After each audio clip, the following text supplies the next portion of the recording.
So, what do you want the world to know about you?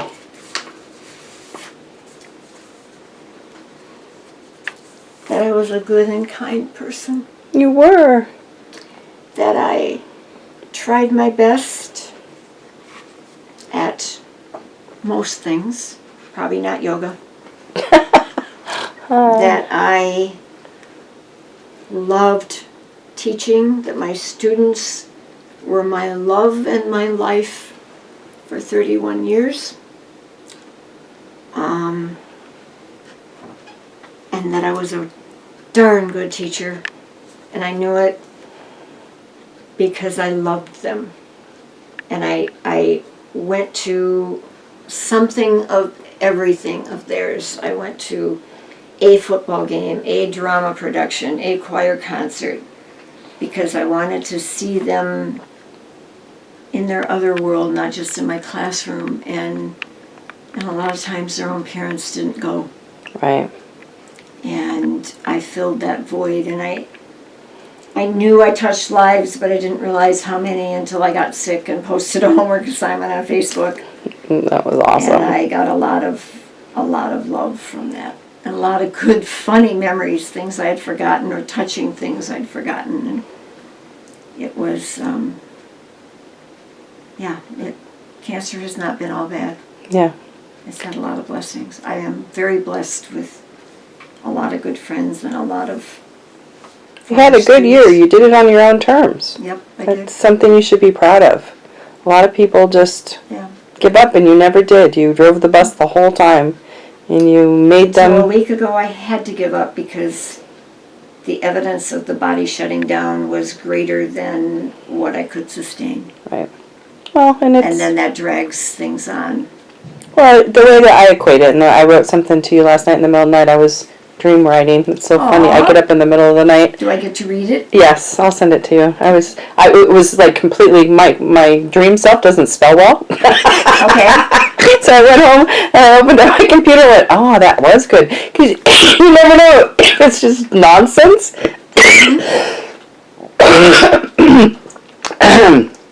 But I'm seen a lot of people. I've been through this journey with a lot of people, and you really did it on your own terms, and thank you. You had a good year, and you did a couple trips. I think it's because I'm a control freak. I wasn't going to do somebody else's terms. But you know, even control freaks. No, because you knew what was right for you. Mm-hmm. And you know, I remember in the beginning it used to upset you when people gave you a hard time, like, well, how did you let this happen, or why aren't you doing this? And you didn't ever let anybody drive your bus. You did it for you. I just found this quote the other day, and I want it to come out somewhere. Okay. It says, how big your heart is not measured by how much you love, but by how much you're loved by others. That's very true. And I feel very loved, and I do feel like I have a big heart. You do. You're right. I'd rather give than receive. It's easier. Much more fun. As evidenced by take something. No. Yeah. So, what are you most proud of? You talked about teaching. What else? Coaching. Okay. Coaching a boys' track team when I started out knowing absolutely nothing. Got talked into it to manage kids. Ended up being kind of pushed into the head coaching position because of a circumstance. Ended up really doing what I wanted to do with the kids, which was the whole experience of it. Your grades are important. I had 2 young men recently tell me that I pulled them out of class and I got in their face with the finger, and it wasn't even track season. It was November or something. But they were hanging around with the wrong people. Their grades had dropped. And the one young man said, it's the first I realized that you cared about me, because I was not your track star. I was a pudgy little kid. Aww. And you were in my face to get my grades up, or I was not going to be on your team in the spring. I met with him in Vancouver a couple of months ago. and that was of Joyfully. He's a wonderful violin player now, John Littlejohn. Awesome. But I ended up having 2 young men who I started them, others tweaked them. I don't want to get credit for their final journey, but the one of them was a state champ in the pole vault, and the other broke the state record in the long jump by 6 inches. And if you break a record by 1/4 of an inch, that's amazing, and he broke it by 6 inches. I think I met him. He was here with his family, He flew right? out here from Washington, D.C. when I was first sick, just to pray over me. And it made a difference, right? And in the middle of the prayer, it was a very fervent prayer, a long prayer. In the middle of the prayer, he said, "Please, Lord, take away Coach's nausea." And it was gone. And it stayed gone until just very recently, a year, it stayed gone. So awesome. Prior to that, nothing touched the nausea. Any combination of anything, nothing made the nausea go away. And my family was going to be coming in 2 days. And that was a turning point. That gave me the year of life of quality, because I started to be able to eat. Then I can't this time around. Yeah. Yeah, it was a major turning point. We've been in touch. I've been in touch with a lot of my former students. That's a It's a testament. feel good. So, what advice would you give to your 20-year-old self? Knowing what you know now, what would you tell her? Slow down. And don't feel like you can fix everything or everybody. Just because you're sending your love, at some point you have to distance yourself from toxic people,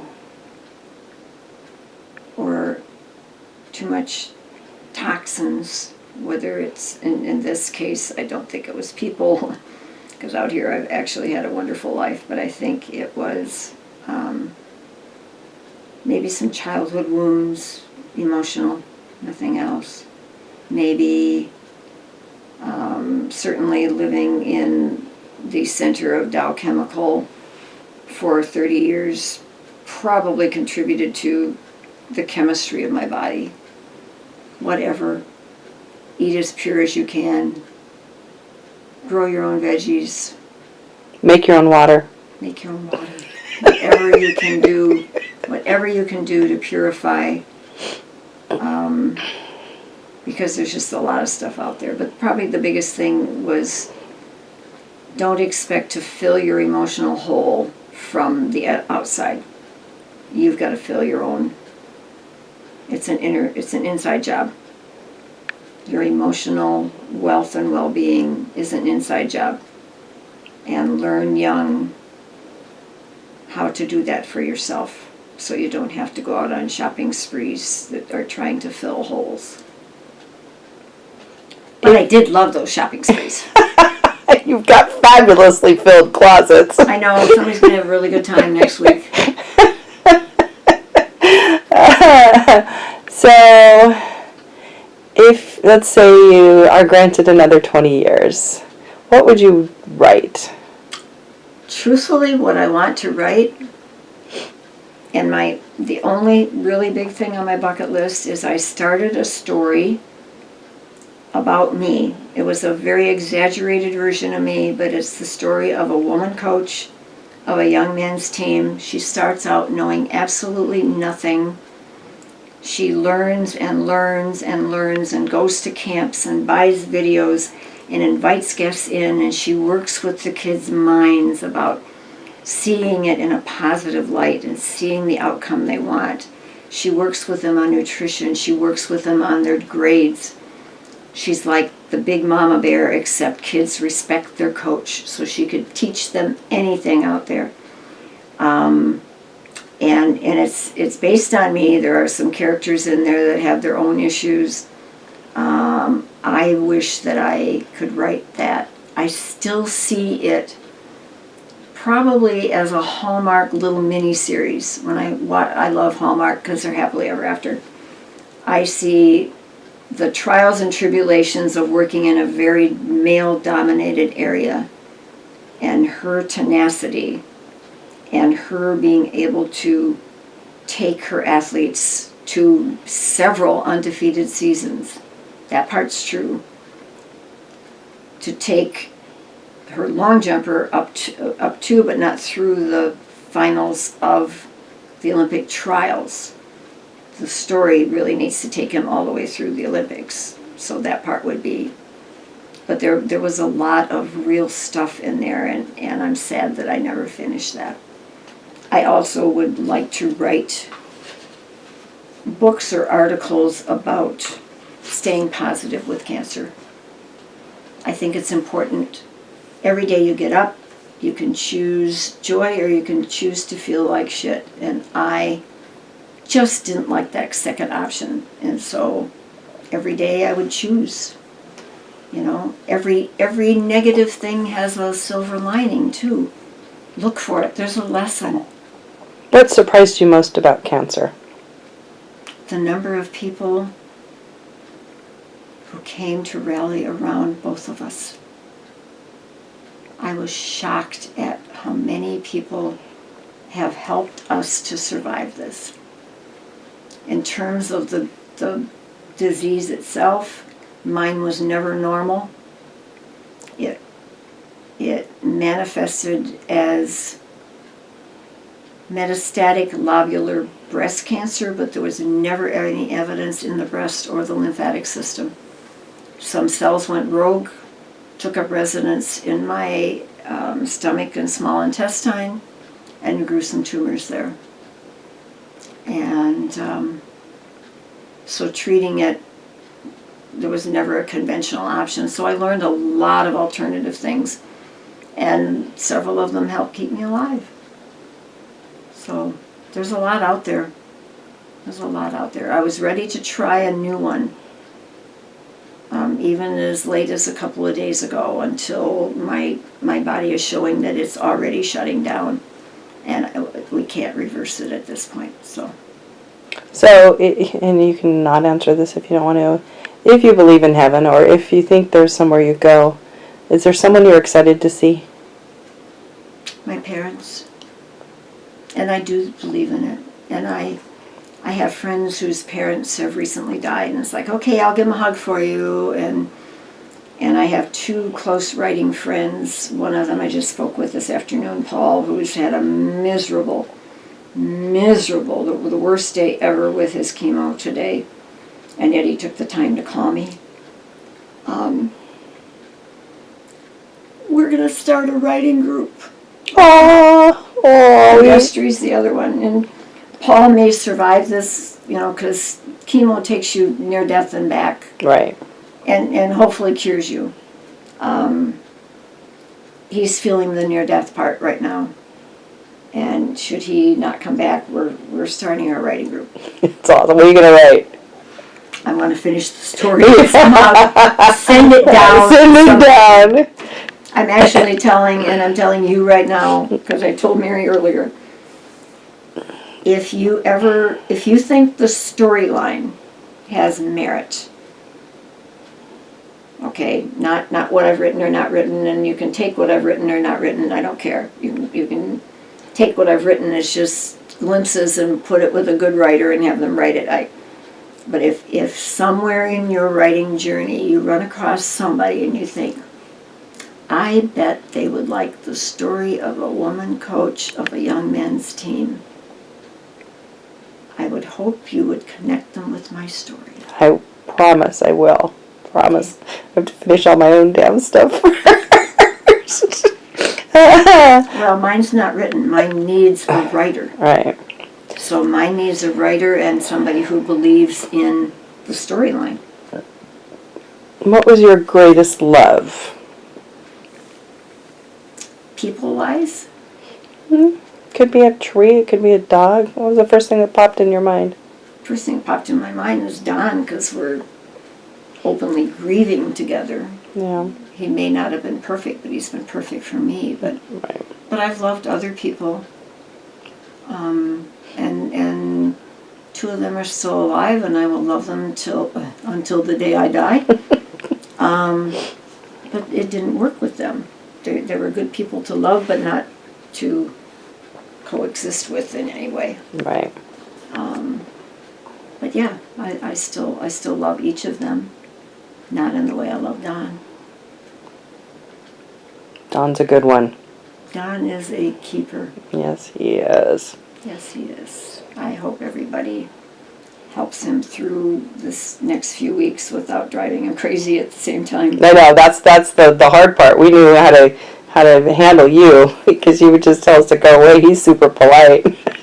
I think he's getting more assertive for my sake at this point. He answered the phone 3 times today. It's like, who is it?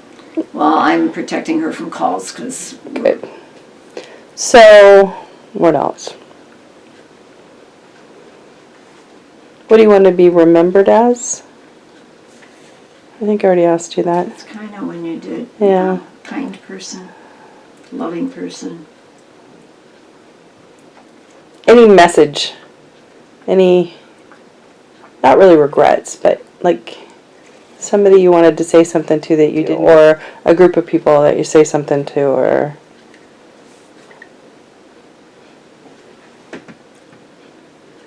I don't have any unfinished business with people. If I do, I'll be making a phone call in the next 24 hours. Regrets is that when I was younger, I was too black and white because it was safer for me to pinhole people than to realize we were all shades of gray. And so I was sometimes critical of people that were just different than me because I felt so insecure about being me. 9 times out of 10, I wanted to be them. So I regret judging people without really knowing, because I've reconnected with some people at some of our class reunions, and it's like, oh my God, why didn't I spend time with you when I was younger? Well, when I was younger, I was ultra conservative and just so wanting approval from my teachers. So I was little Miss Goody Two Shoes. If there was a way to do it right, I did it right for their approval. Not because necessarily it was right. Right. So, let's say Halloween is tomorrow. What would your costume be? I hate Halloween. And I hate the fireworks at the 4th of July. I hate the fireworks. Why do you hate Halloween? I guess we never got into it as kids because we lived way out in the country, so there was no trick-or-treating. I've never really gotten off on pretending to be somebody I wasn't. I spend so much of my time trying to let people know who the real me is that I've never gotten joy out of pretending to be something else or somebody else, and I never really wanted to be anybody else except maybe my friend Karen, who's out there in the kitchen right now, because everybody always remembered Karen. She was the soft, nice blonde, and I was the scraggly, witch looking. Maybe that's why, because I look like a witch. I don't know. I look like a witch. I got this sharp nose and this sharp chin, and I used to have my 7th graders, after they'd been with me for about 6 or 7 weeks, I would have them anonymously tell me what they thought of me the first day and then what they thought of me 7 weeks later. And they were hilarious. I mean, most of them thought I was a witch. Long, dark hair, sharp. I gave them the evil eye when they walked in the door, I'm sure. But see, that's not even the Anna Unkovich. The Anna Unkovich is like this colorful ball of energy that bounces into a room and takes over it. And even that, I used to dress very conservatively. Oh God, I'd love to see that. Black, white, and beige, because it was practical. You could intermix anything. And I had a speaker come in. It was back when you studied the seasons of color. Right. And I was a dramatic winder, and she also had other personality types like ingenue and romantic and dramatic, and she went through the kids, and then she looked at me and she says, "You are a very dramatic winter. You should show that off more." I'm wearing something black and white and boring. And she said, "Start with a piece of unique jewelry." And so that was fun. I found a unique piece of jewelry. I wore it. I got compliments all day long. Right. And then that just expanded into brighter and brighter colors. It makes people smile. Right. And one person somewhere in the last year or two said, "Oh, you must like to be the center of attention." It's like, no, actually I don't. I'd like to slink in, and I never thought that you can't slink in looking like this, but this makes people smile. Exactly. And I wear it through airports, and people will run up and tell, because I have like matching shoes and hand-painted stuff, and people will... That's how I would describe you during the conference. How do I know who's in charge? The colorful one. And they'd come back and they'd like, "You described that perfectly." Because they look to me like, "I don't even know what you're talking about." I go, "You know when you see her." Yeah, I like to think that I made people smile. You did. That I made them think. And that they were better for having met me in their life. I think everybody does. I hope so. I'm sure I know I had some students who didn't like me, but most of them ended up liking me by the time they were done. So, any advice to family? Nieces, nephews, brothers, sisters, cousins?